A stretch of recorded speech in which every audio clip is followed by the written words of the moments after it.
క్రీస్తునందు ప్రియమైనటువంటి దేవుని సంగమ, మన ప్రభును రక్షకుడైన యేసుక్రీస్తు పరిశుద్ధ నామములో మీ అందరికీ కూడా శుభాలు వందనాలు తెలియజేస్తూ ఉన్నాను. దేవుడు మిమ్మును మీ కుటుంబాలను దీవించును గాక. దేవుని యొక్క మహాకృపను బట్టి దైవ పరిచర్యలో దేవుడు నన్ను బలపరుస్తూ మరి ఉదయకాల సమయంలో ఈ రీతిగా కొన్ని మాటల ద్వారా సంఘక్షేమం కొరకు, అత్యంత ప్రాముఖ్యంగా దేవుని మహిమ కొరకు మనం జీవించటానికి దేవుడు అనుగ్రహించిన ఈ మాటలను బట్టి దేవునికి స్తుతులు చెల్లిస్తూ ఉన్నాను. మన ఆత్మీయ జీవితానికి అవసరమైన కొన్ని మాటలు ఈ ఉదయకాల సమయంలో మీకు జ్ఞాపకం చేయటానికి నేను ఎంతో సంతోషిస్తూ ఉన్నాను. ప్రభునందు ప్రియులరా, క్రైస్తవులు సంఘ పరిచర్యలో లేకపోతే సంఘం యొక్క విశ్వాస జీవితంలో ఎలాంటి జీవితాన్ని జీవించాలి, అందుకు అవసరమైనటువంటి పరిస్థితులు ఏమిటో మనము దేవుని గ్రంథం నుండి జ్ఞాపకం చేసుకుంటూ అటు రీతిగా మనం జీవిస్తూ ఉన్నాం. అందును బట్టి నేను దేవునికి స్తుతులు చెల్లిస్తూ ఉన్నాను. అయితే ఈ సమయంలో క్రైస్తవులు ధరించే వస్త్రధారణ ఎలా ఉండాలి, దాని గురించి బైబిల్ మనకేం తెలియచేస్తుందో ఈ ఉదయకాల సమయంలో మనము జ్ఞాపకం చేసుకుందాం. దేవుడు ఆదాము అవ్వలను సృజించినప్పుడు వారు మహిమా వస్త్రములతో చుట్టబడ్డారు అనేది మనకు తెలిసిన ఒక గొప్ప భాగ్యముగా ఆ మాటను జ్ఞాపకం చేసుకుందాం. మహిమనే ఒక వస్త్రముగా ధరించుకున్నారు అన్నమాట. నేటి ప్రపంచంలో మనము ఎరిగిన సిగ్గు అప్పుడు వారికి తెలియదు. నేటి మన స్థితి లాంటి స్థితి అప్పట్లో వారికి లేదు. అప్పట్లో అంటే వారు దేవుడు ఏ ఫలమునైతే తినవద్దు అని చెప్పి వారికి ఆజ్ఞాపించారో ఆ ఆజ్ఞను అతిక్రమించక ముందు ఉన్న స్థితి, ఆ స్థితిలో ఆ కాలంలో వారికి మహిమయే ఒక వస్త్రధారణగా ఉన్నది. కనుక నేడు మనకు తెలిసినటువంటి జీవితము వారికి తెలియదు. దేవుని యొక్క ఆజ్ఞను అతిక్రమించిన తరువాత వారికి జ్ఞాననేత్రాలు తెరవబడ్డాయి. ఈ విషయమై అప్పుడు వారిద్దరి కన్నులు తెరవబడిను. వారు తాము దిగంబరులమని తెలుసుకొని అంజూరపు ఆకులు కుట్టి తమకు కచ్చడములుగా చేసుకొనిరి అంటూ లేఖనము మనకు జ్ఞాపకం చేస్తుంది. వారు వస్త్రాలు లేకపోవట అవమానకరమని సిగ్గుతో చెట్టు చాటును దాగుకున్నారు. ఈ సమస్యను పరిష్కరిస్తూ దేవుడు చర్మపు చొక్కాయలను చేయించి వారికి తొడిగించడని ఆదికాండము 3వ అధ్యాయంలో మనము జ్ఞాపకం చేసుకుంటూ ఉన్నాం. ఇక్కడ మనం ఒక పదం యొక్క మూలార్థాలను తెలుసుకోవాలని నేను ఎంతో సంతోషిస్తూ ఉన్నాను. పాత నిబంధన గ్రంథము హెబ్రీ భాషలో వ్రాయబడిందని దాదాపుగా మనందరికీ తెలుసు. అయితే ఆదికాండం 3వ అధ్యాయం 21లో చొక్కాయులు అనే మాటను హెబ్రూలో ఆలోచిస్తే హెబ్రూలో రాయబడిన మాట కెతోనేత్ అని రాయబడింది. కెతోనేత్.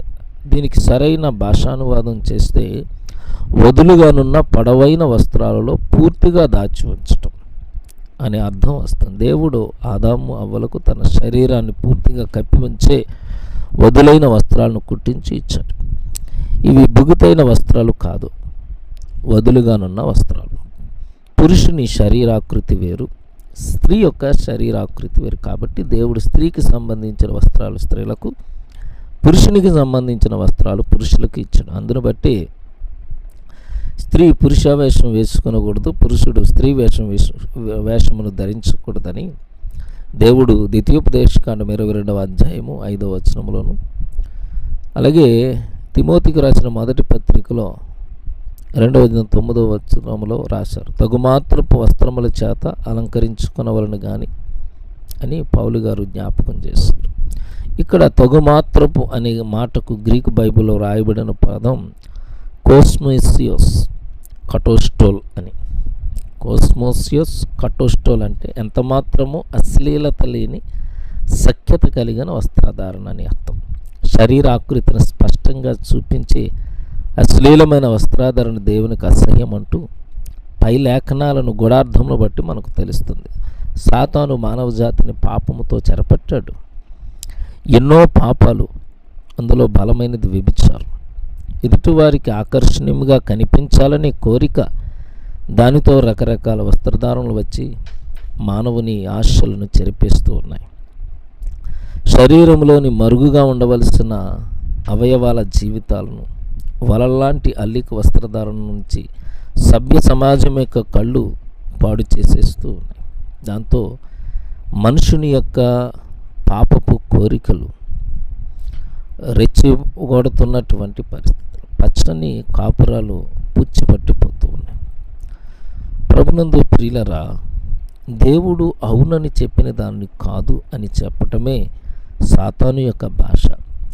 శరీరమును కప్పి ఉంచే వదులుగానున్న వస్త్రాలు నీతికి నైతిక విలువలకు నియమాలని దేవుడు చెప్తే అలా కాదు, బిగుతుగానున్న బట్టలు ధరించు, మరి శరీరమును పాప ఆలోచనలకు, లోకం యొక్క స్నేహాలకు అనుగుణంగా మార్చు అని సాతానుడు ఎదుటివారి కళ్ళను పాడు చేసే రీతిగా తయారు చేస్తూ ఉన్నాడు. ఇది సాతాను మాట. వ్యభిచారులు మరి అదే రీతిగా ఈ లోక సంబంధంలో లోకాన్ని పాడు చేసేటువంటి అసభ్య వస్త్రధారణతో లోకాన్ని మత్తెక్కిస్తూ ఉన్నారు, మత్తులో ముంచెత్తుతూ ఉన్నారు. ఇప్పుడు క్రైస్తవ సంఘాలలో యవనస్తులు కూడా లోకాశలతో ఊగిసలాడుతూ ఉన్నారు. ఒకప్పుడు అశ్లీలమని భావించిన బట్టలు నేడు లేటెస్ట్ ఫ్యాషన్గా మారిపోయి వీటికున్న క్రేజు మరి అంతా ఇంత కాదు. వీపంతా కనిపించే వస్త్రధారణలు, స్లీవ్ డ్రెస్సులు వేసుకుని సిలువకు అవమానం తెచ్చిపెడుతూ ఉన్న వైనాలు, స్త్రీలు లేకపోతే బాలికలు ఒకరితో ఒకరు సరిచూడలేని వస్త్రాలు వేసుకుంటూ భయంకరంగా లోకంలో కలిసిపోయారు. ప్రభునందు ప్రియులరా, ఎవరిని మనము కించపరచలేము, కానీ దేవుని యొక్క మాటలను జ్ఞాపకం చేసుకుంటూ దైవికంగా జీవించటానికి మనల్ని మనం సరిచేసుకోవాలని ఈ మాటలు జ్ఞాపకం చేస్తూ ఉన్నాయి. ఇవన్నీ వాక్యానుసారముగా మనం పరీక్షించి జీవించవలసిన అవసరత ఉంది. తాము ఏదో లేటెస్ట్ ఫ్యాషన్ అనుసరిస్తున్నట్లు అనుకుంటున్నారు, కానీ వాస్తవానికి సాతాను తన మాయలతో భ్రమ కలిగించి ఆత్మీయ నేత్రాలకు అంధత్వం కలుగు చేశాడు అనే విషయాన్ని గమనించలేని పరిస్థితులు. స్త్రీ వేషమును పురుష వేషమును మిళితం చేసి మరి ఒకే రకమైనటువంటి యవన బిడ్డలు ధరించటం మనం చూస్తూ ఉన్నాం. దీనివలన సంఘానికి తీవ్ర నష్టం వాటిల్లుతుంది. అసభ్య వస్త్రాలతో సభ్య సమాజమును చెడగొడుతున్న వారిని క్రైస్తవుల మీద ఇతర మతస్థులు ముద్ర వేశారు. భారతీయ సాంప్రదాయాలను మంటగలిపారంటూ మనల్ని దూషిస్తూ దుమ్మెత్తిపోస్తూ ఉన్నారు. అమ్మాయిలు వెంటబడి పోకిరీలు పార్కులకు, కాలేజీలకు, ప్రాంగణాలకు వెళుతూ ఉన్నారు. అయితే ఇప్పుడు సీను మారిపోయింది. ఒకప్పుడు పార్కులకు తిరిగేవారు, ఇప్పుడు క్రైస్తవ మందిరాల వరకు వచ్చేస్తున్నారు. కారణం మన యొక్క ప్రవర్తన, అసభ్య వస్త్రధారణ. లోపలి కోరికే బయట బహిర్గతం అవుతుంది. కాబట్టి ఎంతో భక్తిపరులమని మనం ఎంత మురిసిపోతున్నా మన వేషభాషల బాగోతాలు తీరు చూసి వీరు మా బోటి వారు అనుకుంటున్నారు లోకస్తులు. దీనంతటికీ కారణం క్రైస్తవ యువతలనే మనము నిందించుదామా? కానే కాదు. క్రైస్తవ యువకులు కూడా దీని విషయంలో పాలిభాగస్తులై ఉన్నారు. లోకపు పోకడలను అనుసరిస్తూ చెడిపోతూ ఉన్నారు. సినిమా స్టార్స్ను అనుసరిస్తూ తామేదో పెద్ద హీరోలం అయిపోయామనుకుంటూ దేవుని వాక్యానికి అవిధేయులవుతూ ఉన్నారు. శరీర ఆకృతిని చూపించాలని కండలు పెంచి టీషర్ట్లు ధరిస్తూ భయంకరమైనటువంటి ఫ్యాషన్ డ్రెస్సెస్, ఇలా ఎన్నో ఆకర్షణీయమైన వస్త్రధారణ చేత కేవలం మనుషులను సంతోషపరిచే సినీ తారులను రోల్ మోడల్గా చేసుకుని అసభ్యంగా ప్రవర్తిస్తూ, ఇది మన దృష్టికి మంచిది అని అనిపిస్తుందా? ప్రియమైన యవ్వన బిడ్డలు, వస్త్రధారణ విషయంలో జాగ్రత్త వహించాలని దేవుని పేరట మీకు జ్ఞాపకం చేస్తున్నాను. వస్త్రధారణ వల్ల యువకులు ఏ విధంగా శోధింపబడుతూ ఉన్నారో, అలాగే యువకుల వస్త్రధారణ వలన మరి అమ్మాయిలు కూడా శోధించబడుతూ ఉన్నారు. తన సహోదరులకు ఆటంకముగా ఉండే దేనిని కూడా చేయవద్దు అని బైబిల్ మనకు బోధిస్తూ ఉంటే, మన వస్త్రదానాలతో ఇతరుల పరిశుద్ధ జీవితాలకు అవరోధము, ఆటంకం, అంతరాయము కలిగించి ఎంజాయ్ చేస్తున్న క్రైస్తవ బిడ్డలారా, ఇది మనకు తగదు కదా. ఒకప్పుడు సభ్యత గల వస్త్రధారణకు విలువనిచ్చిన క్రైస్తవులు విదేశీ సంస్కృతులను వెంబడించి మోజుపడిపోయి వాటికి ఆకర్షింపబడి చెడిపోయి క్రైస్తవ దేశాల అసభ్యతను అరువు తెచ్చుకుని ఇప్పటికే తీరని నష్టాలను కొని తెచ్చుకున్నాం. ఇందు విషయమై లేఖనం ఏం చెప్తుందో ఒకసారి జ్ఞాపకం చేసుకుందాం.